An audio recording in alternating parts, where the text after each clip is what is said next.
आज हम करेंगे बैटल ऑफ बक्सर। जैसे मैंने बैटल ऑफ प्लासी में बताया था कि मीर जफर को निकाल देते, मीर कासिम को नवाब बना देते। अब उनको लगता है कि मीर कासिम हमारे अकॉर्डिंग चलेगा, लेकिन ऐसा नहीं होता। मीर कासिम जब बिहार जाते, अपनी कैपिटल चेंज करके लेके जाते, तो वहां पे राम नारायण होते, डिप्टी गवर्नर ऑफ बिहार। वो मीर कासिम को टैक्स पे नहीं करते। क्यों नहीं करते? क्योंकि वो उनको सपोर्ट होता है पीछे पीछे से इंग्लिश का। इंग्लिश बोलते कि आप टैक्स पे मत करो। अब यहाँ पे कंपनी भी फ्री ट्रेड कर रही है, उनके आगे लोग भी कर रहे हैं, जैसे राम नारायण है वो भी फ्री ट्रेड कर रहा है। तो ये मिस यूज हो रहा है कंपनीज दस्तक और ट्रेड परमिट का, क्योंकि कंपनी भी यूज कर रही है फ्री ट्रेड। और जो वो आगे जो राम नारायण है वो भी फ्री ट्रेड कर रहा है। तो यहाँ नवाब और इंग्लिश के बीच में टसल शुरू हो जाती है। मिस यूज ऑफ दस्तक का क्या मतलब होता है? कि टैक्स नहीं देना, फ्री ट्रेड करना। यहाँ अगर वो टैक्स नहीं दे रहे थे, एक बंदा दे रहा है दूसरा नहीं दे रहा, तो लोकल मर्चेंट को एक अनइक्वल कंपटीशन फेस करना पड़ रहा था। ये सब क्यों इंग्लिश फ्री ट्रेड कर रहे थे? क्योंकि इंग्लिश का एक फरमान मिला हुआ था कि आप फ्री ट्रेड कर सकते हो, आपको कोई टैक्स देने की जरूरत नहीं है। अब जो कंपनी थी, उन्होंने जो अपने दस्तक है, अब ट्रेड के लिए दस्तक को कंपनी को मिले थे, कंपनी ने आगे बेच दिए थे दस्तक इंडियन मर्चेंट को। जैसे उन्होंने राम नारायण को ही बोला था कि आप फ्री ट्रेड कर सकते हो, वो इंडियन मर्चेंट थे। अब वो फ्री ट्रेड कर रहे थे, तो अब एक बंदा इंडिया का फ्री ट्रेड कर रहा है, दूसरे को टैक्स देना पड़ रहा था। अनइक्वल कंपटीशन था। अब उनको लगता है कि ये सही नहीं है। ब्रिटिश इतना बिल्कुल लोएस्ट रेट पे ट्रेड कर रहे हैं, हमें तो कुछ मिल नहीं रहा, सारा का प्रॉफिट तो ये लेके जा रहे हो। तो वो क्या करते हैं कि ये सब कुछ खत्म कर देते, बोले अब टैक्स देना पड़ेगा। इसी के लिए इंग्लिश जो होते हैं इनके खिलाफ हो जाते हैं। यहाँ पे नवाब और इंग्लिश की जो लड़ाई शुरू हो जाती है। अब क्या होता है, कंपनी और नवाब की tussle over transit duty led to the outbreak of war. अब इंग्लिश और मीर कासिम की लड़ाई शुरू हो जाती है 1763 में। इंग्लिश इसमें जीत जाते, कतवा, मुर्शिदाबाद, गिरिया, सुत्ती, मंगेर। और मीर कासिम अवध चले जाते हैं। वहां पे अपनी दोस्ती किनसे करते हैं? नवाब ऑफ अवध, जो सजाउद दौला होते हैं, और मुगल एम्पर शाह आलम सेकंड के साथ करते हैं। जब अवध भाग जाते हैं, बोलते हैं कि हम इंग्लिश से बंगाल जीतेंगे। अब होती है बैटल, बैटल ऑफ बक्सर। अब जैसे वो मीर कासिम जाते हैं, वो अपनी ऑलियंस बना लेते हैं इनसे, जो नवाब होते हैं अवध के और एम्परर शाह आलम सेकंड होते हैं, ये तीनों इकट्ठे हो गए। अब ये बैटल किन के अगेंस्ट लड़ते हैं? इंग्लिश के अगेंस्ट लड़ते हैं। इंग्लिश का हेड कौन होता है? मेजर हेक्टर मुनरो होता है। वो बहुत बुरी तरह हरा देता है इनको 22 अक्टूबर 1764 का बैटल ऑफ प्लासी में। मीर कासिम, अब मीर कासिम को भी इंग्लिश बाहर निकाल देते, बोलते कि आपने हमारे अगेंस्ट युद्ध लड़ दिया।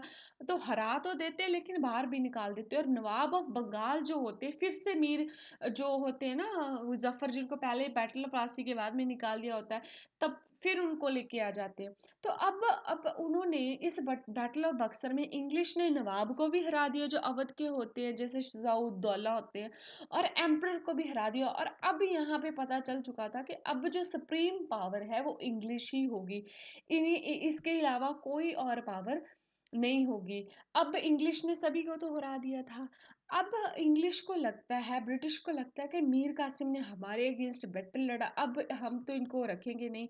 तो वो आफ्टर द बैटल क्या करते हैं? मीर जाफिर को नवाब डिक्लेयर कर देते हैं 1763, और बदले में बोलते हैं कि आप हमें ट्रेड करने के लिए देना, फ्री ट्रेड करने के लिए दे देना, और ये जो एरियाज है मिडनापुर, बुर्दवान, चितगांव, आप हमें दे देना, ताकि हम यहाँ में आर्मी को मेंटेन कर सके। और इंग्लिश को बोलते कि आप फ्री ट्रेड कर सकते हो, बस 1-2% आप नमक के टैक्स दे देना, बाकी आपको फ्री ट्रेड है। जब मीर जफर की डेथ हो जाती है, उसके बाद उसका बेटा आता है निजामुद्दीन दौला, जो नवाब डिक्लेयर करते हैं। लेकिन जो वो बन तो जाते हैं नवाब जो, बट रियल पावर होती है वो नायब सूबेदार के अंडर होती है।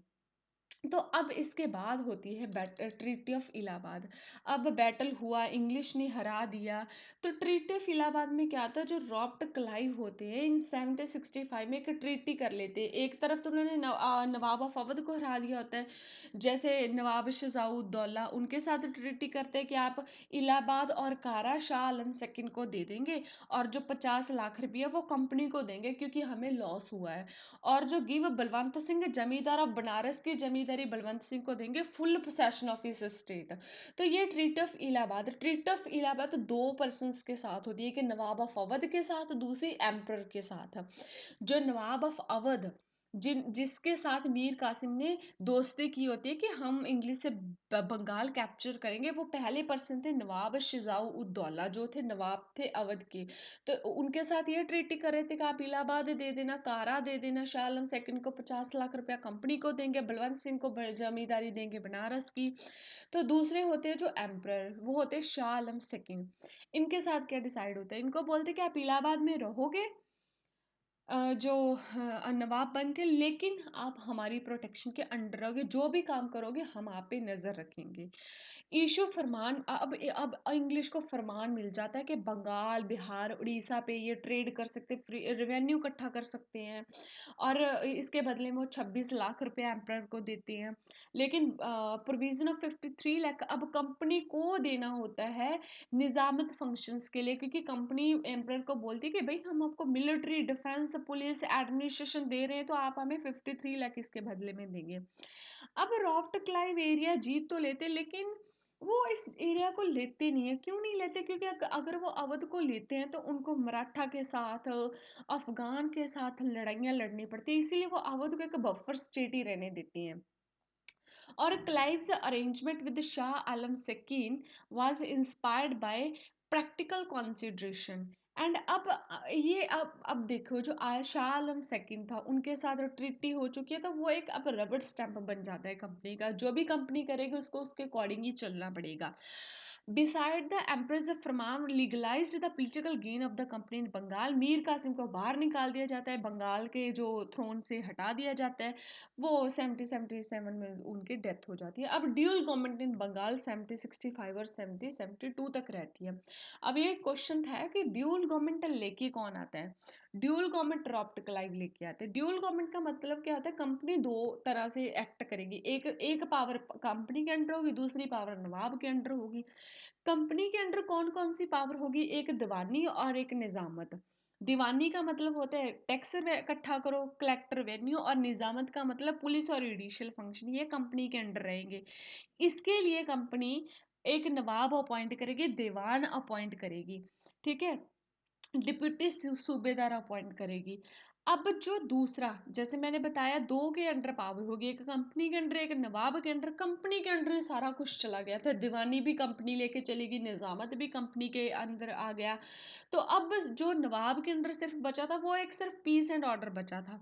वो भी पीस एंड ऑर्डर तभी कंपनी के अंडर था अगर उनको फंड मिलता था कंपनी से। अगर नहीं मिलता था तो वो भी नहीं कर पाते थे, तो नवाब के अंडर तो कुछ पावर रह नहीं गई थी। अब जैसे दीवानी और निजामत फंक्शन, जो मोस्ट इंपॉर्टेंट फंक्शन है, वो कंपनी ने अपने अंडर ले लिए थे। उसके लिए कंपनी दो दीवान को अपॉइंट करती है, जैसे मोहम्मद रजा खान को for Bengal and Raza Sitab Roy for Bihar. Mohammad Raza Khan जो होते हैं उनको डिप्यूटी निज़ाम और डिप्यूटी सूबेदार बना देती है। अब जब ड्यूल गवर्नमेंट चल रही है, सारी की सारी पावर कंपनी के अंडर है, निज़ाम के पास तो कुछ है ही नहीं, तो यहाँ पे एडमिनिस्ट्रेटिव ब्रेक डाउन हो जाता है, लोग खुश नहीं होते। तो कंपनी और नवाब दोनों ही केयर नहीं करते अपने जो लोग होते हैं, अपनी पब्लिक वेलफेयर का। तो वॉरेन हास्टिंग्स जो होते हैं वो ड्यूल सिस्टम को 70-72 में ख़त्म कर देते हैं। This is the most important question कि कौन कौन ड्यूल गवर्नमेंट को लेके आता, कौन ड्यूल गवर्नमेंट को खत्म करता। Warren Hastings did away with the dual government in 1772 and this is all about the battle of Buxar. आगे हम करेंगे कैसे मसूर वॉर होती है, वो हम नेक्स्ट चैप्टर में करेंगे। तो अगर आपको मेरा लेक्चर अच्छा लगा, प्लीज़ गाइज लेक्चर को लाइक, शेयर एंड सब्सक्राइब जरूर कीजिएगा। Thank you.